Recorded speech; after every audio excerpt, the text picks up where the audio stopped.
ಎಲ್ಲಾ ಹಾನಿಯಿಂದ ಕೂದಲನ್ನು ರಕ್ಷಿಸುತ್ತೆ. ಬರೀ Amrit noni reach root premium hair oil. ಈ ಗೃಹಲಕ್ಷ್ಮಿ, ಗೃಹಜ್ಯೋತಿ, ಅನ್ನಭಾಗ್ಯ, ಶಕ್ತಿ ಯೋಜನೆ, ಯುವ ನಿಧಿ ಇದಕ್ಕೆಲ್ಲ ಕೂಡ ನಾನು ಸಿದ್ದರಾಮಯ್ಯನವರು ಇಬ್ರು ಸೇರಿ ಗ್ಯಾರಂಟಿ, ಇದು ಕಾಂಗ್ರೆಸ್ ಗ್ಯಾರಂಟಿ ಅಂತ ಹೇಳಿ ಇಬ್ರು ನಮ್ಮ ಸಿಗ್ನೇಚರ್ ಮಾಡಿ ನಿಮ್ಮ ಮನೆ ಬಾಗಿಲಿಗೆ ನಾವು ಕಳಿಸ್ಕೊಟ್ರು. ಇವತ್ತು ಬಸವಣ್ಣನ ನಾಡು, ಬಸವಣ್ಣನ್ಗೆ ಮುಖ್ಯಮಂತ್ರಿಗಳ ಸರ್ಕಾರ, ಸಿದ್ದರಾಮಯ್ಯ ನೇತೃತ್ವದ ಸರ್ಕಾರ ಒಬ್ಬ ದೊಡ್ಡ ಸಾಂಸ್ಕೃತಿಕ ನಾಯಕ ಅಂತ ಹೇಳಿ ಈಗಾಗಲೇ ನಾವು ಘೋಷಣೆ ಮಾಡಿದ್ದೇವೆ. ಇದು ಯಡಿಯೂರಪ್ಪನವ್ರ ಸರ್ಕಾರ, ಬೊಮ್ಮಾಯಿ ಸರ್ಕಾರ ಮಾಡಕ್ ಆಗ್ತಿರ್ಲಿಲ್ವೋ? ಜಗದೀಶ್ ಶೆಟ್ಟರ್ ಮುಖ್ಯಮಂತ್ರಿ ಇದ್ದಾಗ ಮಾಡಕ್ ಆಗ್ತಿರ್ಲಿಲ್ವೋ? ಇದಕ್ಕೆ ಸಿದ್ದರಾಮಯ್ಯನವರೇ ಬರ್ಬೇಕಾಯ್ತಾ? ಇದಕ್ಕೆ ನಾನು ಯಾಕೆ ಮಾತು ಹೇಳ್ತಾ ಇದ್ದೀನಿ ಅಂದ್ರೆ, ಬಸವಣ್ಣವರ ತತ್ವದ ಮೇಲೆ ನಂಬಿಕೆ ಇಟ್ಕೊಂಡಿರುವಂತ ಸರ್ಕಾರ ಕಾಂಗ್ರೆಸ್ ಸರ್ಕಾರನೇ ಹೊರತು ಬಿಜೆಪಿ ಸರ್ಕಾರ ಇಲ್ಲ ಅನ್ನೋದನ್ನ ಮಾತು ಈ ಸಂದರ್ಭದಲ್ಲಿ ನಾವು ಬಯಸ್ತಾ ಇದ್ದೇವೆ.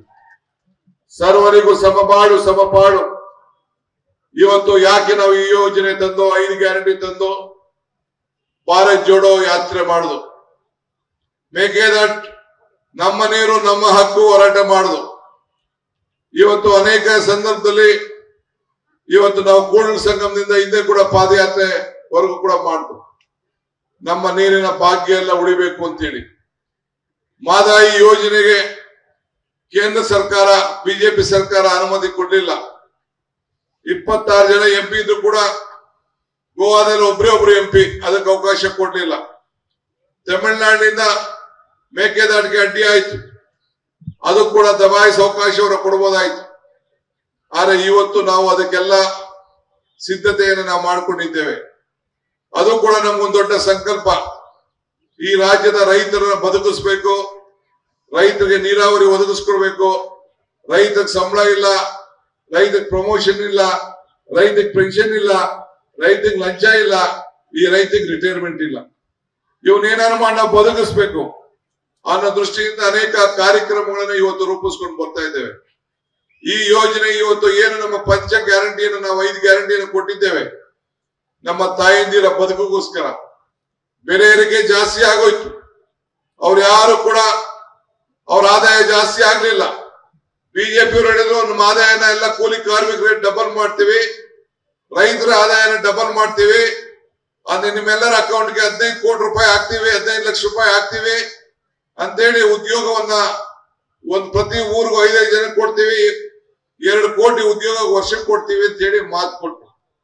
ಯಾವುದು ಕೂಡ ಆಗ್ಲಿಲ್ಲ. ಏನಾದ್ರು ನಿಮ್ಗೆ ಸ್ಪೆಷಲ್ ಏನಾದ್ರು ಆಯ್ತಾ? ನಿಮ್ಗೆ ಯಾರು ದುಡ್ಡು ಬಂತ? 15 ಲಕ್ಷ ಬಂತ? ನಿಮ್ ಆದಾಯ ಡಬಲ್ ಆಯ್ತಾ? ಉದ್ಯೋಗ ಬಂತ ನಿಮ್ಮೂರಲ್ಲಿ ಯಾರಿಗಾರು? ಯಾರಿಗೂ ಇಲ್ಲ.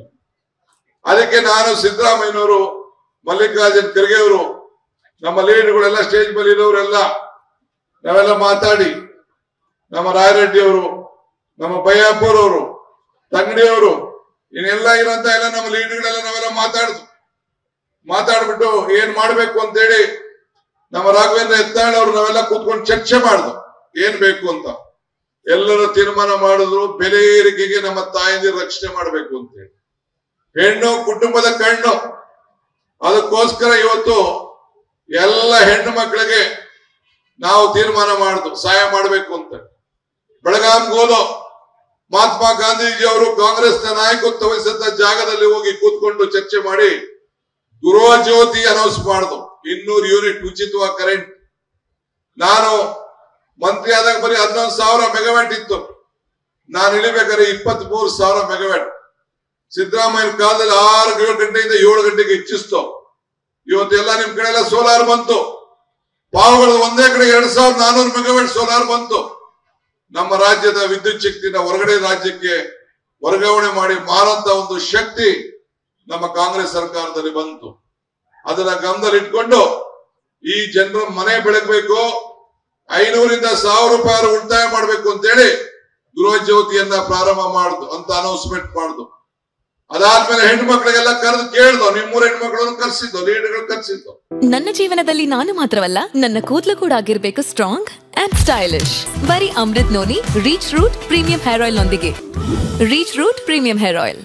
ಕೇಳ್ದು ಅವ್ರು ಹೇಳಿದ್ರು ಎಲ್ಲ ಬೆಲೆ ಜಾಸ್ತಿ ಆಗೋಗಿದೆ, ನಮ್ಮ ತಾಯಂದಿರಿಗೆ ಉಪ್ಪು ಸೋಪು ಎಲ್ಲ ಬೆಲೆ, ಎಣ್ಣೆನು ನಿಮ್ಮೆಣ್ಣೆ ಅಲ್ಲ, ಅಡಿಗೆ ಎಣ್ಣೆ ಎಲ್ಲ ಜಾಸ್ತಿ ಆಗಿದೆ, ಎಲ್ಲ ಪದಾರ್ಥಗಳು ಜಾಸ್ತಿ ಆಗಿದೆ, ಏನಾದ್ರು ಮಾಡಿ ಸಹಾಯ ಮಾಡಬೇಕು.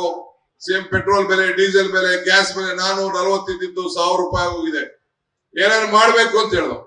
ಅದಕ್ಕೆ 2000 ರೂಪಾಯಿ ಕೊಡೋದು ಅಂತ ತೀರ್ಮಾನ ಮಾಡುದು. ಆಗ ಪ್ರಿಯಾಂಕಾ ಗಾಂಧಿ ಅವರು ಬಂದ್ರು, ಅವ್ರು ಹೇಳಿದ್ರು ಸಿದ್ದರಾಮಯ್ಯನವರೇ, ಡಿ ಕೆ ಶಿವಕುಮಾರ್ ಅವರೇ, ಬಿಜೆಪಿ ತರ ನಾವು ಮಾಡ್ಕೊಳ್ಳೋದು ಬೇಡ, ನುಡಿದಂತ ನಡಿಬೇಕು, ಅದಕ್ಕೆ ನೀವಿಬ್ರು ಗ್ಯಾರಂಟಿ ಚೆಕ್ಗೆ ಸೈನ್ ಹಾಕ್ಬೇಕು ಅಂತ ಹೇಳಿದ್ರು. ಅರಮನೆ ನಾನಾಯಕಿ ಕಾರ್ಯಕ್ರಮ ಪ್ರಿಯಾಂಕಾ ಗಾಂಧಿ ಅವರು ಬಂದಿದ್ದಾರೆ, ಅವರಿಬ್ರು ಸ್ಟೇಜ್ ಮೇಲೆ ನಾವೆಲ್ಲ ಕೆಳಗಡೆ ಕೂತಿದ್ದು, ಬರೀ ಹೆಣ್ಮಕ್ಳೆಲ್ಲ ಮೇಲೆ ಕೂತಿದ್ದು. ನಮ್ಗೆ ಇಬ್ರು ಕರೆಸಿ ಇಬ್ರು ಗ್ಯಾರಂಟಿ ಚೆಕ್ ಸೈನ್ ಹಾಕ್ತು. ಸೈನ್ ಹಾಕಿ ಇವತ್ತು ಶಕ್ತಿ ಯೋಜನೆ ತೆಗೆದುಕೊಂಡು ಬಂದು, ಶಕ್ತಿ ಯೋಜನೆ ಎಲ್ಲ ಹೆಣ್ಮಕ್ಳು ತಾಯಂದಿರು ನೀವೆಲ್ಲ ಉಚಿತವಾಗಿ ಬಸ್ ಪ್ರಯಾಣ ಮಾಡ್ತಾ ಇರತ್ತದ್ದು. ದಿನಕ್ಕೆ 60 ಲಕ್ಷ ಹೆಣ್ಮಕ್ಳು ಇವತ್ತು ಪ್ರಯಾಣ ಮಾಡ್ತಾ ಇದ್ದಾರೆ. ತಾವು ಮಾವು ಮನೆಗೆ ಹೋಗ್ಬೋದು, ಅತ್ತೆ ಮನೆಗೆ ಹೋಗ್ಬೋದು, ಅಕ್ಕ ತಂಗಿರ ಮನೆಗೆ ಹೋಗ್ಬೋದು, ತೀರ್ಥ ಕ್ಷೇತ್ರಕ್ಕೆ ಹೋಗ್ಬೋದು, ಬೆಂಗಳೂರು ಬರ್ಬೋದು, ಮೈಸೂರಿಗೆ ಹೋಗ್ಬೋದು, ಧರ್ಮಸ್ಥಳಕ್ಕೆ ಹೋಗ್ಬೋದು. ನೀವು ಎಲ್ಲಿ ಬೇಕಾದ್ರೂ ಹೋಗಿ, ಬೆಳಗಾವಿಗೆ ಹೋಗಿ, ಎಲ್ಲಮ್ಮನ ಹತ್ರಕಾರ ಹೋಗಿ, ಚಾಮುಂಡಿಗಾರು ನೋಡಿ, ಯಾರು ಬೇಕಾದ್ರೂ ಹೋಗಿ, ಫ್ರೀ. ಆ ಯೋಜನೆ ತೆಗೆದುಕೊಂಡು ಬಂದವು. ತಾಯಂದಿರ ನಿಮ್ಗೆಲ್ಲ 2000 ರೂಪಾಯಿ ಗೊತ್ತಾಗ್ಯೋ ಇಲ್ಲ ಹೇಳಿ, ನಿಮ್ ಮನೆ ಹೆಂಗಸುಗಳು ಗೊತ್ತಾಗ್ಯೋ ಇಲ್ಲ ನೀವ್ ಹೇಳಿ. ಏನ್ ಕೈ ಐತಾ ಇಲ್ಲ, ಹೆಂಗಸುಗಳು ಹೆಂಗ್ ಕೈ ಐತಾವ ನೋಡು, ದುಡ್ಡು ನಿಮ್ಗೆ ಗೊತ್ತಾಯಿಲ್ಲ ಅಂತ ಏನು ನಮ್ಮಲ್ಲಿ ಬೇಜಾರ ನಿಮ್ಗೆಲ್ಲ ಏನಿಲ್ವಾ?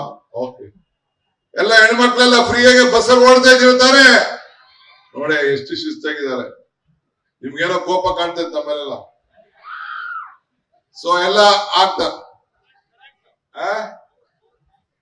ಪವರ್ ಬಿಲ್ ಯಾರು ಕೊಡ್ತಾ ಇದೀವಿ, ಅವಲೇ ಸೊನ್ನೆ ಬಿಲ್ಲು. ಅನುಕ್ಷಣದ ಸುದ್ದಿಗಳಿಗಾಗಿ ವಿಸ್ತಾರ ನ್ಯೂಸ್ ಯೂಟ್ಯೂಬ್ ಚಾನೆಲ್ ಸಬ್ಸ್ಕ್ರೈಬ್ ಮಾಡಿ. ಹೊಸ ಸುದ್ದಿಗಳ ನೋಟಿಫಿಕೇಶನ್ಗಾಗಿ ಬೆಲ್ ಐಕಾನ್ ಕ್ಲಿಕ್ ಮಾಡಿ. ಲೇಟೆಸ್ಟ್ ಅಪ್ಡೇಟ್ಸ್ಗಾಗಿ www.vistaranews.com ವೆಬ್ಸೈಟ್ಗೆ ವಿಸಿಟ್ ಮಾಡಿ. ಅಂಗೈಯಲ್ಲೇ ಜಗತ್ತಿನ ಸುದ್ದಿ ತಿಳಿಯಲು ವಿಸ್ತಾರ ನ್ಯೂಸ್ ಕನ್ನಡ ಆಪ್ ಡೌನ್ಲೋಡ್ ಮಾಡಿ.